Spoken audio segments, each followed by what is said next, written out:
Good afternoon, everyone. This is Elaine Grohman on Earth Wisdom Circles on Empower Radio. And today I have the great privilege, and it'll be fun, to talk to my friend, Christopher Berryman, also known as Chris Berryman, who began writing at a very early age. And that writing has blossomed into becoming an actor, a director, and now a first-time author. And when he sent me his book a couple of weeks ago, totally impromptu, I was just delighted to see his name on the cover of the book. And I immediately called him and said, hey, let's do a little show about this. So welcome to the show, Chris. Thank you, Elaine. Thanks so much for having me. It's wonderful. So before we get into the book, talk to me about, and let our listeners know about, this process of being a creative individual, being a writer, being then a director and an actor, how all of this has opened you in ways that has brought you to this point. Well, it's interesting. So I've been involved, like the writing I was doing in elementary school with writing poems and stories, and I continued that through my teenage years through a journal and everything. In high school, I really got the theater bug, and I went to college. I went to New York for several years, Los Angeles, and then I came back to Michigan in 2009. But I think that it's interesting. I went to my first energy healing session because I was having trouble with my voice as an actor.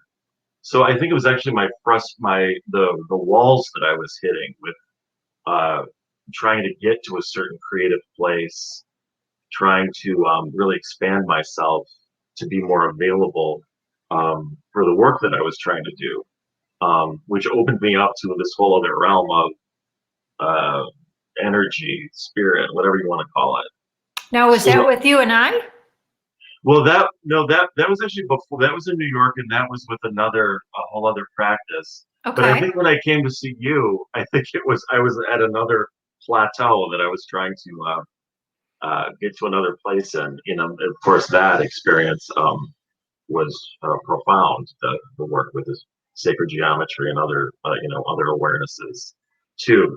But so the whole thing for me with creativity, with energy work, with I'm going to say the word channeling. It's all kind of interwoven now to me, and in my life, I think one sort of depends on the other. Nice. I think for me, and I think there's a lot of examples of artists and writers and painters out there who their process involves getting the intellect out of the way and instead of trying to create something with my mind or ego, I think it's healthiest for me right now to approach it that way, to try to let the work come through as opposed to, being out there and competing, making things happen. That's just the best way for me to approach things at this point. So I think that that's really important for people to know. And can you tell us, please, what did energy work do, or what was the experience you had that shifted that from it being a very intellectual process to having it be something that's available, if you understand what I mean? Yeah, I think that's a really eloquent way to put it. For me, the word that feels right is an opening of something. Being able to relax and be open to sources that maybe at one time I wasn't really sure were there for me. And what I've realized over the years, and I'm in my late 40s now, is that there's a universe of support. There's a huge amount of support for any creative project, for any situation, for any challenge that you might find yourself confronted with, and just allowing myself to trust in that source and that new way of working is something I'm still learning and something I'm still trying to practice every day. Well, I think that for me, having done this a long time, several decades longer than you, my friend, is that, we think of creativity as a problem. It has to be solved. But in reality, it is life working. And what we have been so compartmentalized in thinking that we have to solve something, or we have to discover something or find something as if it is already missing. But the reality is we are the ones who are missing in this equation, or this beautiful experience that is life, that is already workable. So it's already here, it's already evident. But until we desire and have the internal fire to want to explore, then that door is kind of closed. But it doesn't mean it's not available.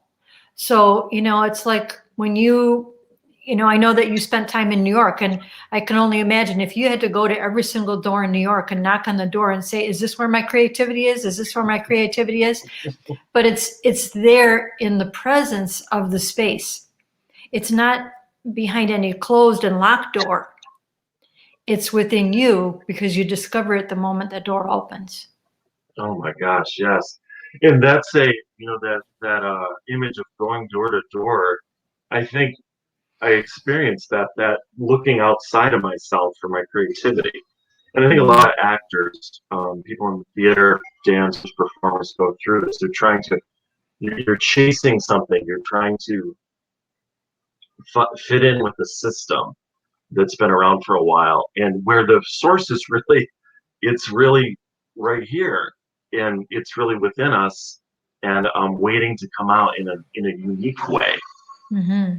And I think I learned that the hard way, through knocking on the doors, through trying to be something that was a little different than who I really am. Well, I think that we all learn our best lessons when we're confronted with perspectives that aren't serving us. Yeah. And I think that I like what you just said about the fact that, when I've never been an actor, but I would imagine that, as you said, if there's a quote unquote method, and often what we're expected to do, I think, is to mimic what someone else is doing, rather than to have the genuine experience of life be interpreted through you. So, and I think that that's what we're kind of we're investigating and being given the opportunity to see now, that nothing is really hidden except in our own mind and in our perspectives that we have been entrained to believe are true. Whether that's culture, whether that's religion, whether that's ethnicity, whether that's gender-related male, female roles, all of those things that by definition are a narrowing our focus. Yes. And I think that, I love the fact that you began writing as a kid, as did I, because when you have that experience of trying to express something. And I remember, for me personally, when the first time I wrote poetry was when I was trying to understand death and the total absence of someone's presence. And where did they go? Why is this ache so great in me, but yet they're not here? And to try to find, where is that space? How do you discover that space? So that was my personal experience. Wow. And have you noticed a difference? Because I know I think, correct me if I'm wrong, but for a good part of your life, you've been a visual artist. Have you noticed a change in your work since being involved with more healing or energetic practices at all? Yes, you're right. Since I was a little girl, and I'm 65 now, when I was a little girl, I was always encouraged by our mom to draw and to paint. And it was never make it look like this. It was make something from these things. There was no expectation of it, of how it would look. It was more permission to play, which to me, you know, when she passed, that was such a gift for me. And then onward in my life.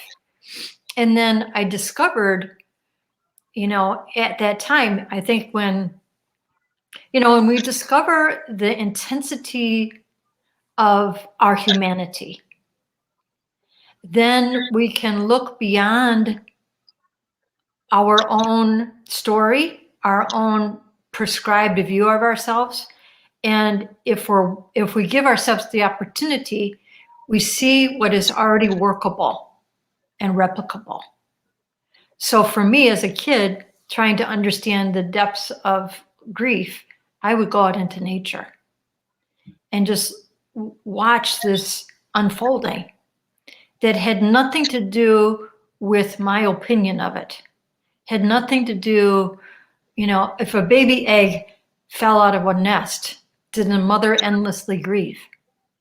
I remember asking that of myself. And seeing maybe for a moment, but then she came back and tended to the other young.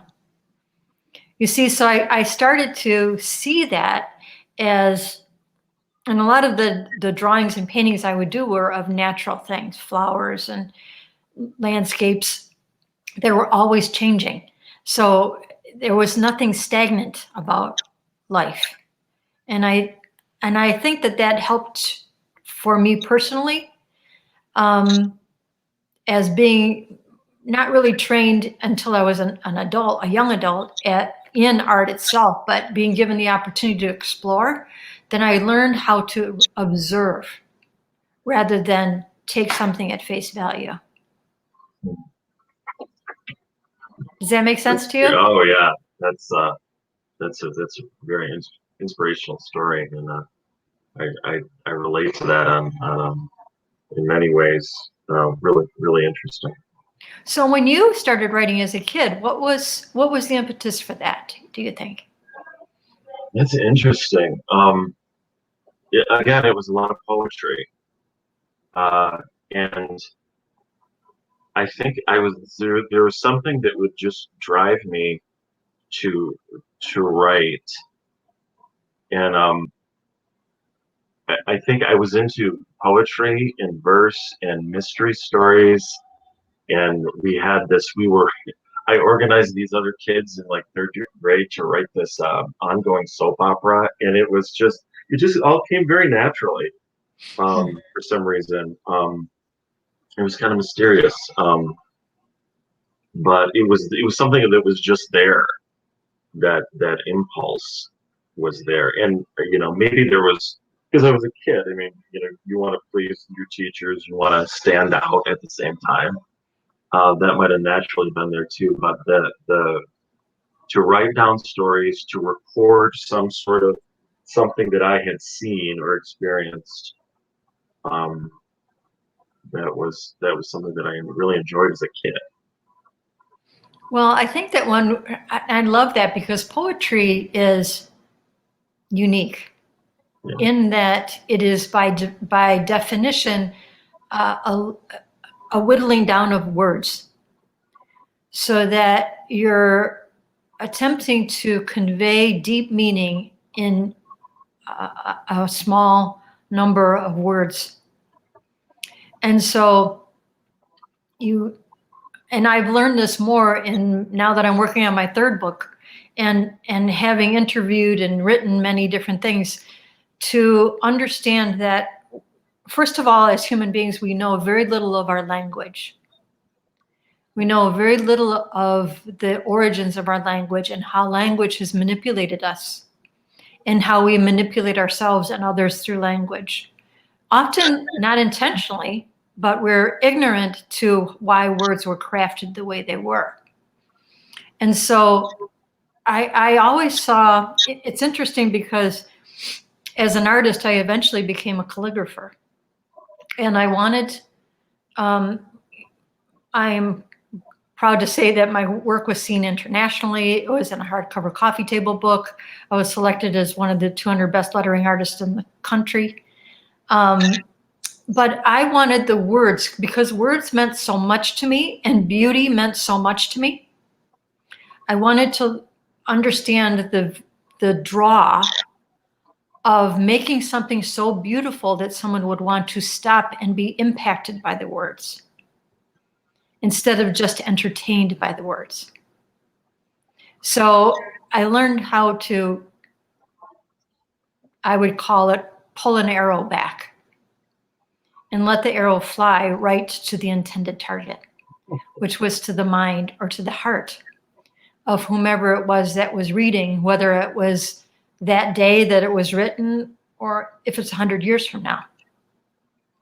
I want the target to be touched, not missed.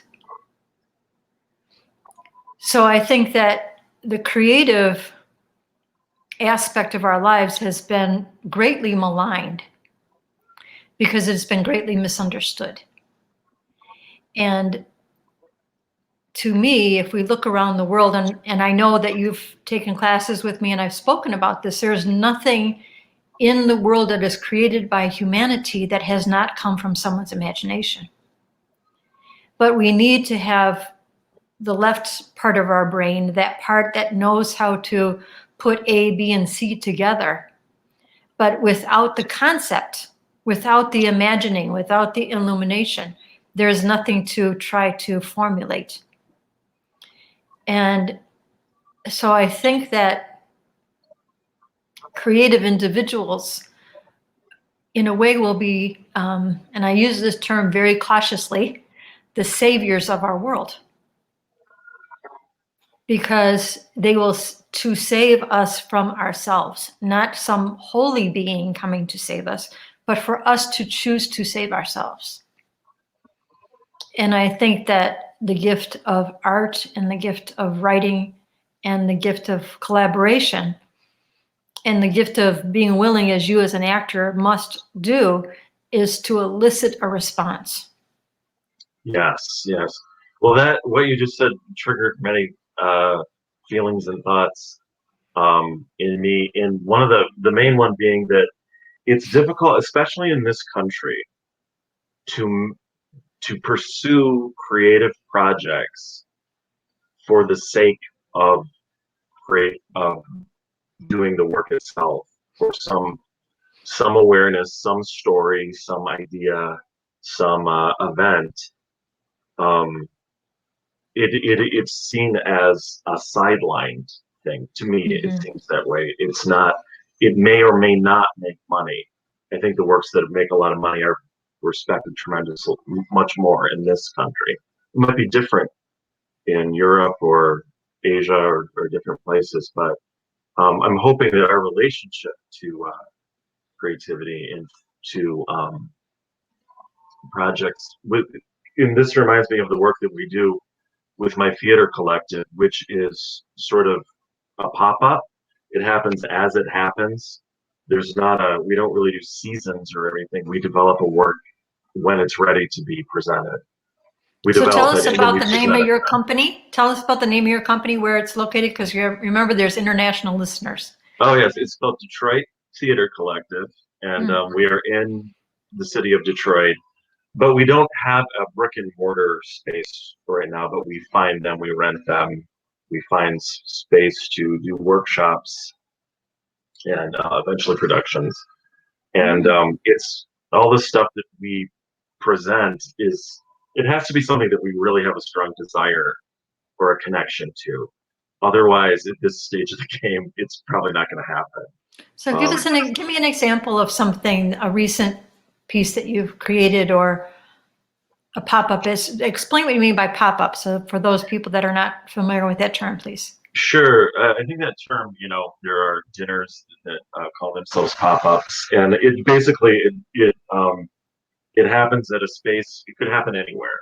It could happen in a restaurant or a dining hall or a gym, or it just pops up someplace where somebody has allowed it to happen. And so that is the way that we work.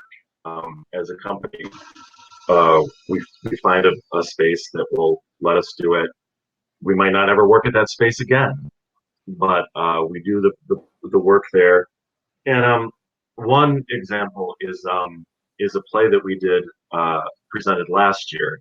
And unfortunately, the last weekend, which was almost sold out, was shut down due to COVID. You know, just like many projects across the world were shut down due to COVID. And this was a play called Anything that was made into a film, and it only, to my knowledge, had only one other theatrical production. But it's the story of a transgendered sex worker and a very depressed man from the Deep South who moves to Los Angeles with the intention of taking his life. And somehow these two people, these two souls find each other, fall in love. And it just felt very important for us. We had an opportunity to present that, to tell that story. And it just, we had to scrape together the money to make it happen. And I'm glad we did.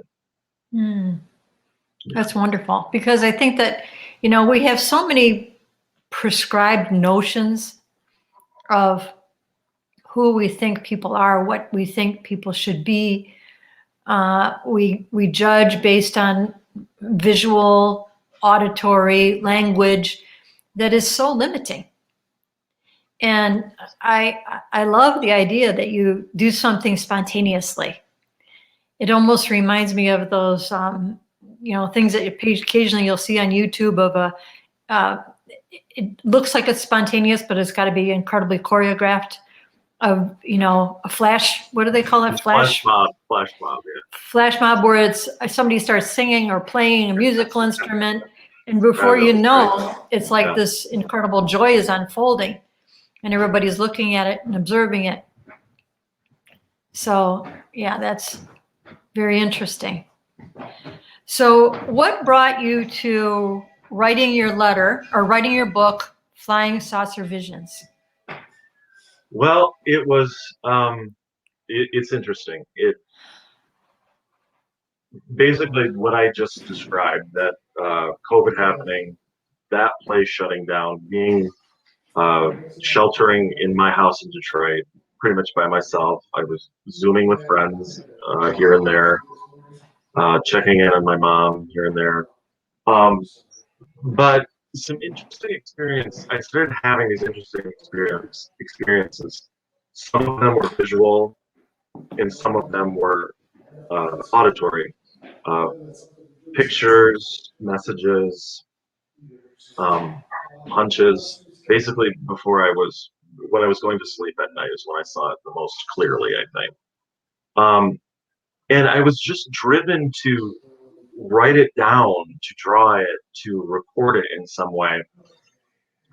And sort of like you said earlier about having it being presented with a set of materials. I knew I couldn't produce anything with the theater collective. I had these materials sitting in front of me, and I just thought, well, what can I do with this? And somehow the idea of an illustrated kids book tapped me on the shoulder. That was the form that it was meant to take. And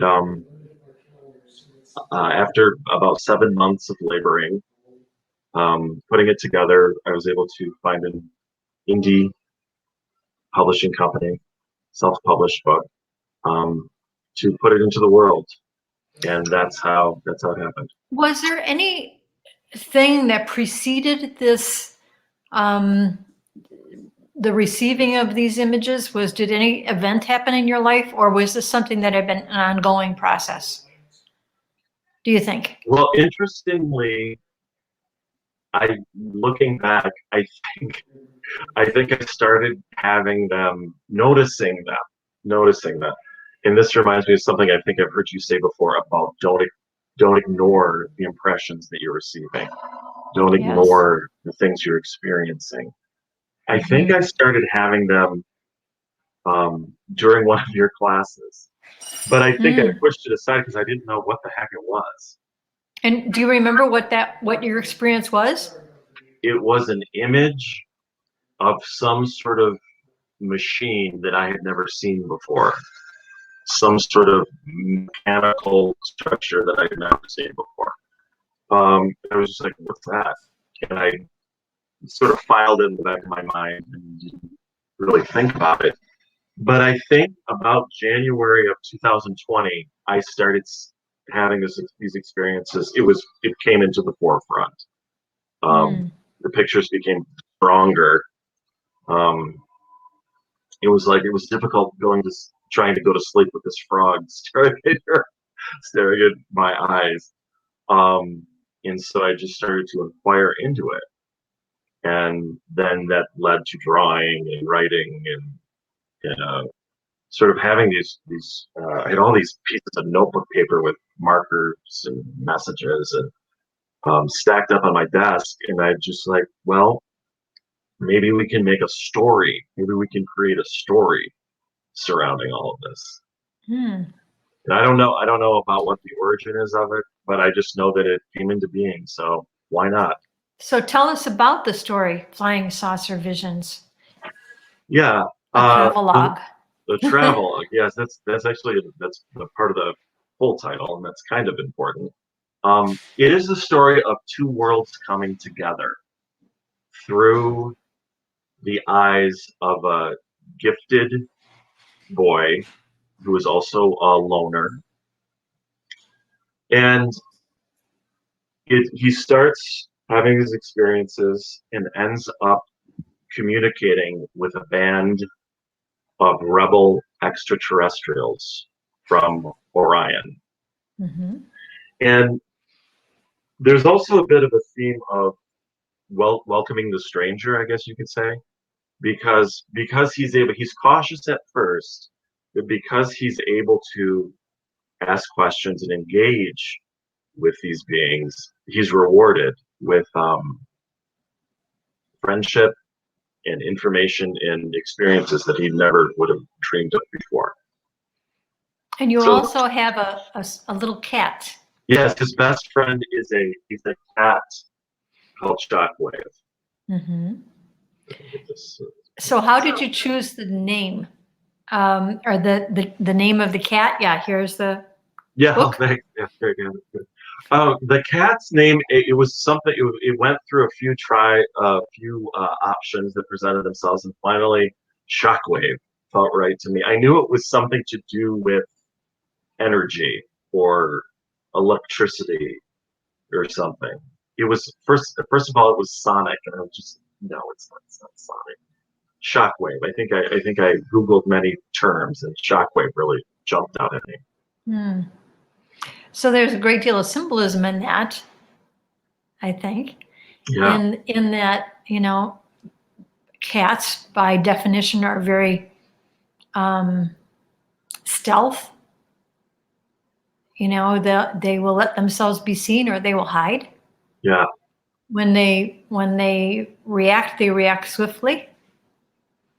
And as we know, animals have an ability that humans either have forgotten about or never fully developed, or were never a part of our sensory perceptions, because we have the advantage of language and we have the advantage of choice.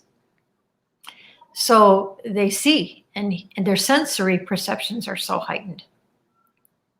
That is true, and I hadn't thought that through so much, but that is, I love that there are those connections with. It reminds me of how animals are used to soothe people that are maybe in a hospital or that are traumatized in some way. That their energy can mediate the distance between the shock of an event or a trauma or an experience, and soften it so that it can be mitigated and maybe understood. And so, I think that whether you realize it or not, you open a lot of doors of how do we begin to look at things in different ways.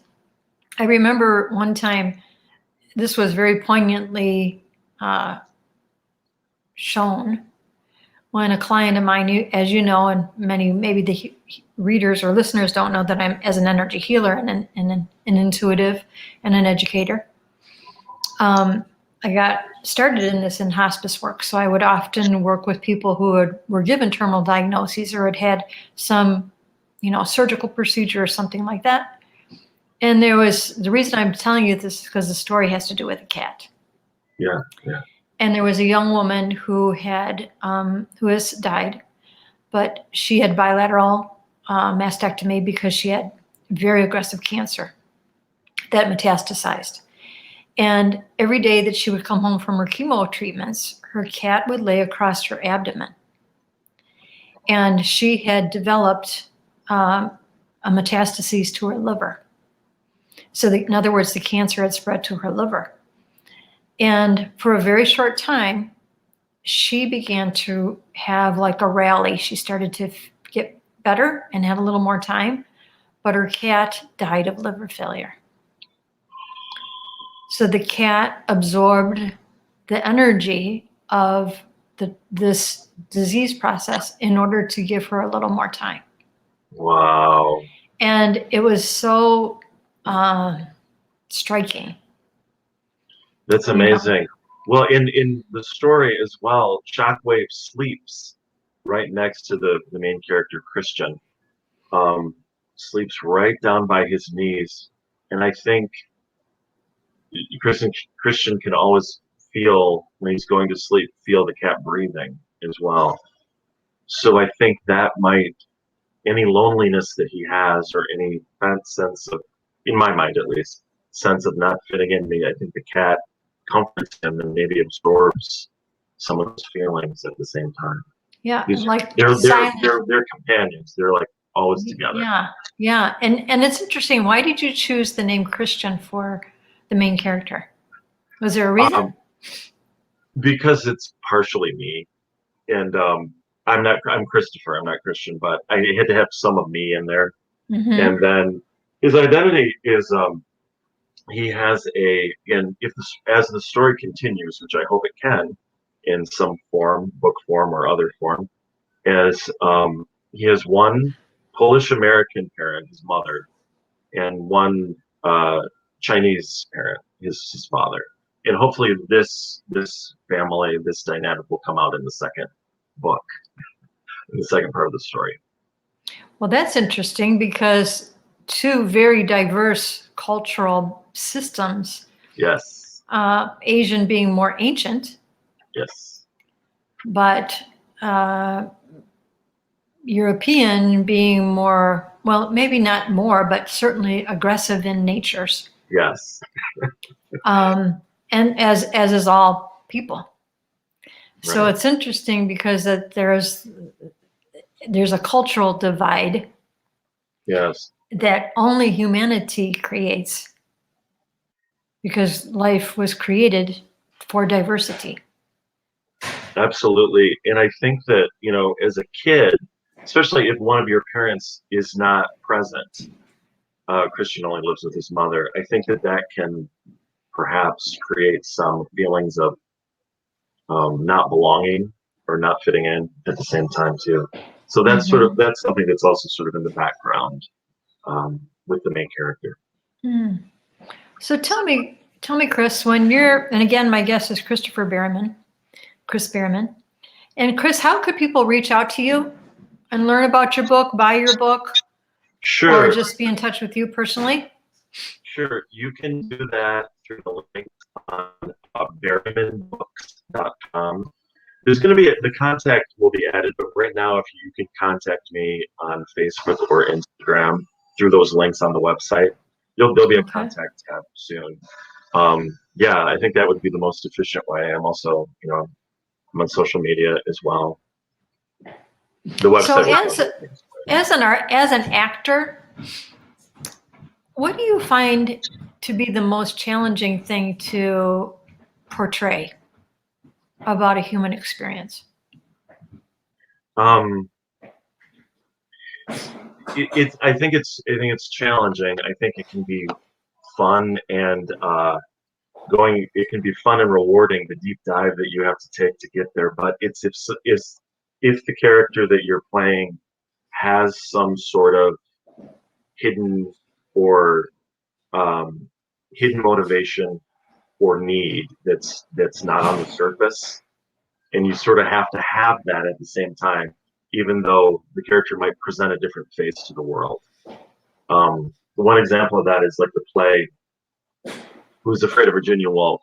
This couple that are they invite this other couple to their home, and all sorts of trouble happens once they start pouring the drinks and everything. But there's this secret drive that's pushing them forward. And I think having both of those things, this inner need and then the face that the character presents to the world, having both of those things present can be a challenge, but it can also be a lot of fun to explore. And what do you see it helps you as an individual learn about you? Oh my gosh. I think that it helps me confront in me, and there are many actors, many great actors greater than me, and who work more consistently than me.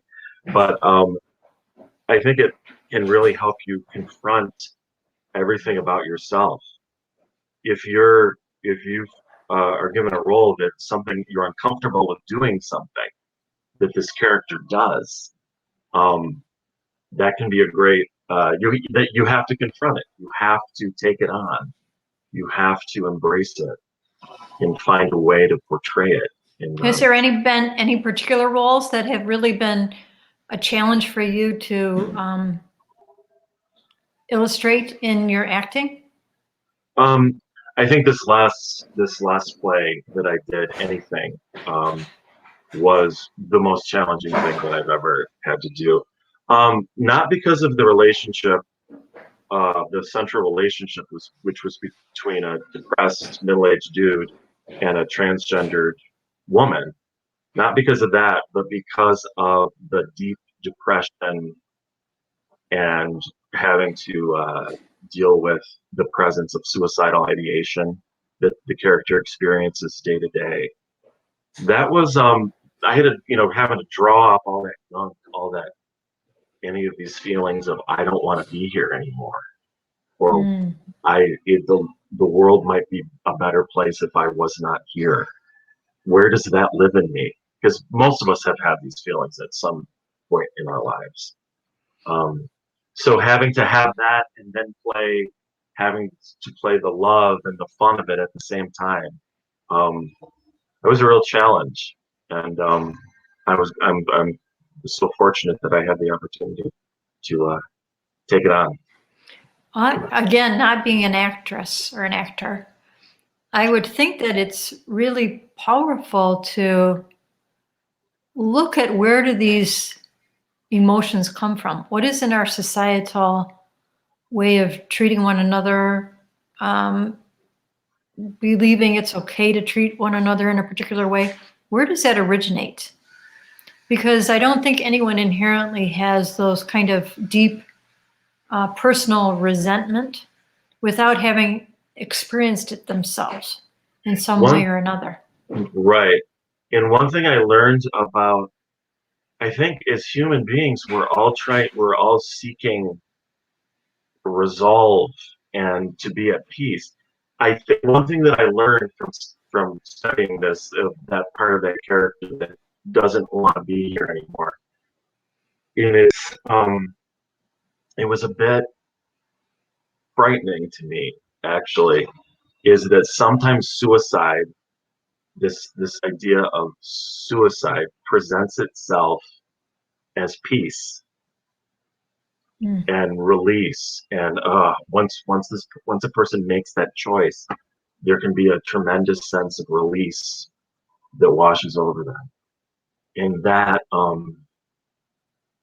that's a really interesting phenomena, I think. Well, I think, just to continue on with that, I think that, we have many religions that say that there's always a place better than here. And so instead of really looking at with honesty, how do we make this the best experience?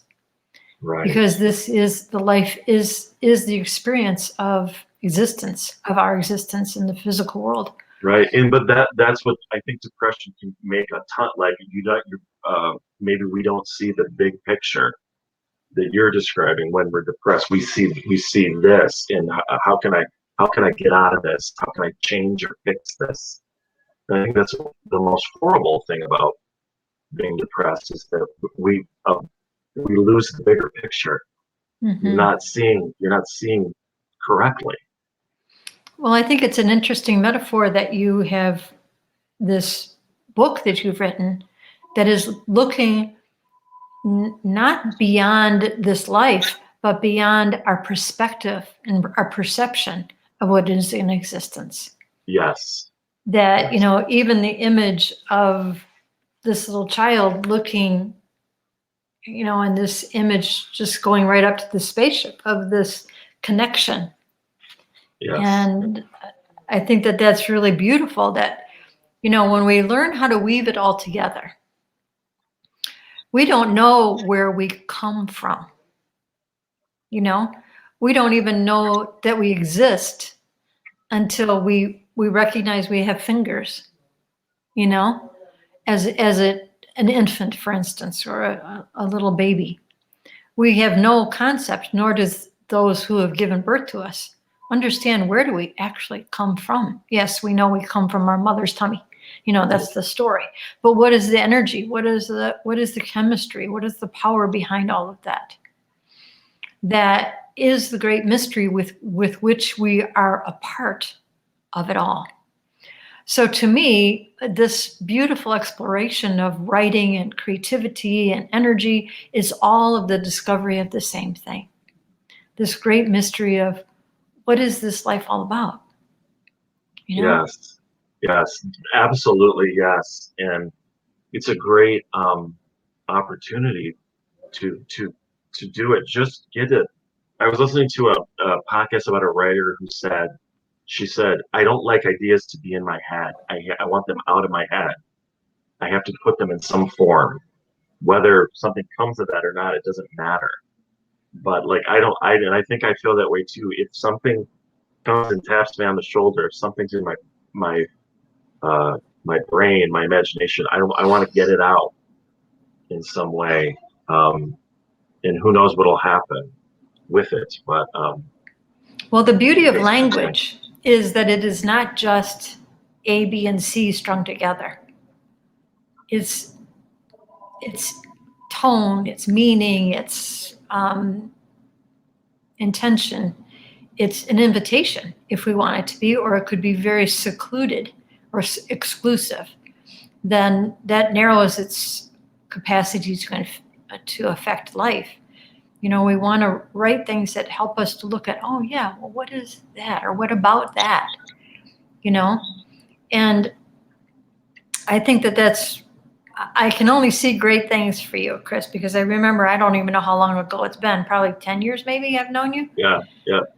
That, I remember seeing this look on your face when you saw something or you felt something. There's this thing that happens with people and they go, how did you know that? Well, it's like your energy shifts. There's this expansion that is like, when we see something or recognize something or experience something for the first time, that, as you said eloquently earlier, it just kind of expands you.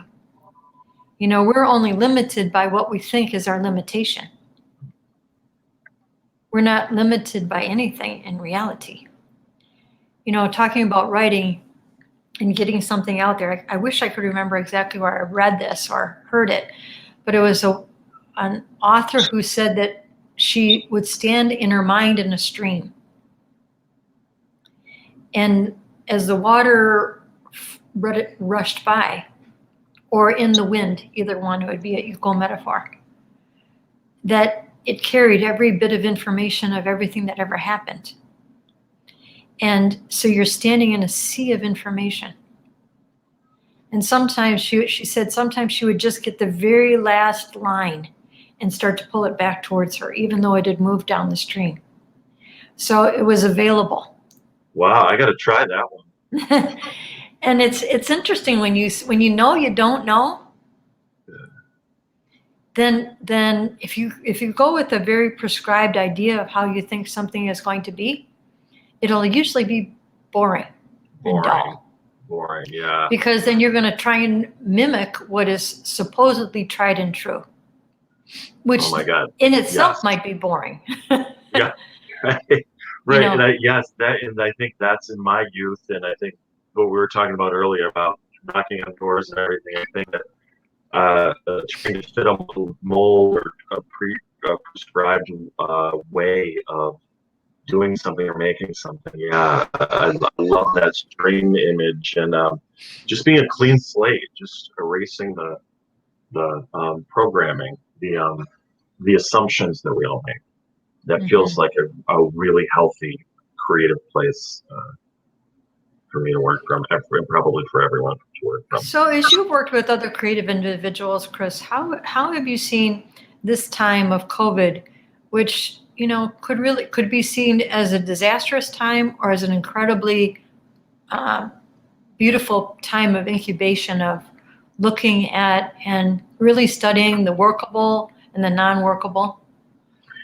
Right. I do think that there are a lot of, I think this time with being at home, I think for a lot of people, it's been a great time of reflection. Actually, like I think things are making themselves known to people that maybe they never would have realized before.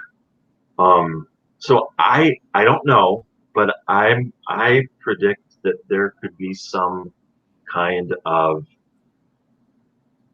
radical renaissance coming and I think it has something to do with the meeting of spirit and creativity and probably science too.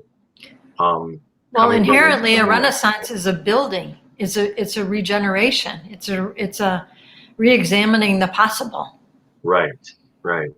So I do think that is happening and has happened already. So it's exciting to see. Might not be in the general culture or the popular culture, but you know, we have this thing, the internet. We can find things, fascinating things that are happening all over the world. So right, it's inspiring. So, Chris, what's the best way for people to get your book? The best way to get the book is on Amazon, Flying Saucer Visions by Chris Berryman, and it is also on Barnes & Noble's website. Okay. As well. Those are probably the quickest way in the United States. It's on Chapters Canada as well, and other merchants online too. But I think Amazon or Barnes & Noble's website. And tell us about the illustrator. The illustrator's name is Shengmei Li. She goes by Shen Li, and she is a young Canadian woman, and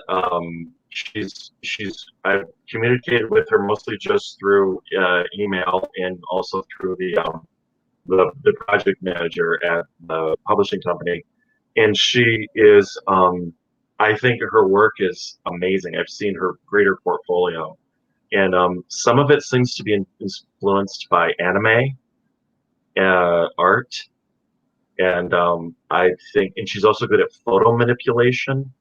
But I saw her work and I just said, oh man, that is who I want to illustrate this book. And thank God she was available, because I really think she just added something that I could have never even imagined. And what was that process like, to work with someone that you've created the words, but she creates the visuals to complement or to enhance the words? Well, I think that relationship can be very different. There's a lot of different ways that an illustrator and a writer can work. In this instance, I actually did design the basic structure of every illustration, including the clothing that the characters were wearing and the colors. But then she came in and worked her magic and showed me things that I never even would have thought. She added so many layers to at the same time, and so it was a exciting process, something I'd never done before. So that was a treat. I want to ask you about the part where you have all the geometry. where the little boy is in bed and all of the triangles are. I was so touched when I saw all those triangles, I have to tell you. I know you like Most triangles. people are going to wonder why, but but then you talk about magnetism and this beautiful page of all of the mystery of what's around us. Yeah, the initial visions, yeah, about what's around, what is around us, and maybe out there, maybe right here. Okay, I wish I could show you because I did some very uh, uh, rudimentary drawings of those things myself. It would be really interesting. Maybe I'll put it on my website of my drawings and then how she took them and made them more dimensional, made more three-dimensional, and the color and the texture that she added to them. But those are all, everything in the book is based on something that I saw. And yes, there was a creative process that happened that morphed it. The story, it's fiction, so the story got taken to, it got taken to a different place. But that was the foundation, were the visions. Well, and to me, I see a lot of the symbolism. And I noticed that after it was written, I realized that later on myself too. Tell me what you notice about the symbolism of the violet and the gold together. Well, that came about because I did see this. First, I saw the purple, and then the gold with it, and it kept in one of my rules for what made the book was I had to see it at least twice. And so that came about, and then I was like, what is this? What is this? But then through research about people who have had contact experiences, that idea of these beings pulling energy right out of the air came into being too, so it kind of melded together. But well, I was fascinated and really wanted to talk to you about the symbolism that I saw immediately, and especially with the violet and the gold, because they are complements on the color wheel. They are, yeah. So, and violet is a very high vibration, and gold is, if you were to look at the energy of the body and the chakras of the body, the yellow gold is the solar plexus, which is known as the seat of the mind. The seat of the mind. Yeah, I've heard the psychic center too. And the crown is the connection to what we would call the divine. So the seat of the mind has nothing to do with our brain. It's the place where we receive input of information through our sensory perceptions and have quote unquote gut feelings there. So it's a signal from the surrounding area that we happen to receive, because we're in a sea of information all the time. But when we receive it, do we pay attention to it? And I think that that's part of the dilemma, but also part of, and it's interesting on the facing page is the cat looking up at the cosmos. And that's Orion, and that the cat is looking at as well. Mm-hmm. Yes. Mm-hmm. Well, Orion is the place of great wisdom. Wow. So, Who knew? and well, you had in one of our correspondence, you were asking about the history of what is referred to as the star nations. Yes. So, if you don't mind, we can talk about that for a few minutes. Sure. Sure. Because, I think we have to understand, the beautiful songs of, the 60s and 70s, we are stardust, we are golden, and it's time to get back to the garden, and modern scientific study has discovered that, gold, for instance, is not inherent to the earth. It is from outer space. It is not naturally occurring. It has come on meteors or meteorites or things of that nature. Okay. And, I can't remember the name of the particular word for, the understanding that everything comes from the stars. And many indigenous people refer to themselves as the people of the stars. So the Yes. Cheyenne, for instance, I've heard star ancestors as well. star ancestors means that, what's to say an ET is not our ancestor. Right. But I often share with people that talk about divine beings in a religious context. All extraterrestrial means is not from this terrain. That's all it means. Extraterrestrial, from another terrain. So, we kind of pigeonhole things incorrectly by assuming that we are, we own beings. We own religious beings, angels, archangels. We own ETs. No, they're here to help us understand who we are. Because in our ignorance, and our both innocent ignorance and our willful ignorance, which is choosing to ignore what we know, we can be dangerous. Wow. Well, that is. I want to read a book. I think you should read. That should be your fourth book. The premise of what you just said. It's so interesting. But in going back to the main character of the book's name, his first name is Christian. His middle name is Foster, and that is significant too. Because hopefully in the further books this might be explored, but he's not, his origins are not here. There's a reason why these beings are talking to him, is because his origins are from another place as well. Well, I think that these stories are unfolding, and they are ancient stories. They're not new mythologies. A mythology is a truth creating a story.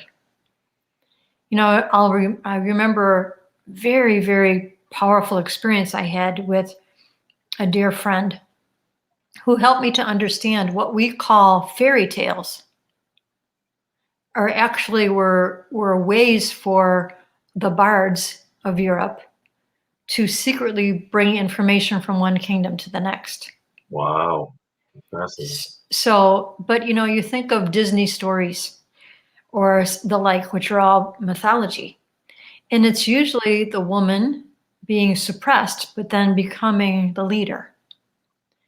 And so, Snow White and the Seven Dwarfs, or Cinderella, or Rapunzel, or all of these things, how do we begin to understand ourselves? And that's the beauty of storytelling. That's the beauty of drama. That is the beauty of your writing your book. And I really want to thank you for that. Well, thank you. It's something that happened, but thank you for recognizing that, and thank you for this opportunity for me to share about it too. Well, that's my pleasure. So please check out Chris Berryman. And what's the name of the website again, please? Berrymanbooks.com. Berrymanbooks.com. Okay. Chris, it was a pleasure to have you on the show. And I look forward to seeing what you're going to continue to do. Thank you, Elaine. And I'd love to come to one of these pop-up performances. Yes. We'll have more, I promise. Maybe That's in great. Backyards. We're going to do backyards. I got a nice backyard for it. Cool. Okay. Thank you, Chris. This is Elaine Grohman for Earth Wisdom Circles on Empower Radio. You too can go out and make a difference in the world. Pick up a pen, use your voice, make something beautiful. It's what you can contribute to life. Thank you.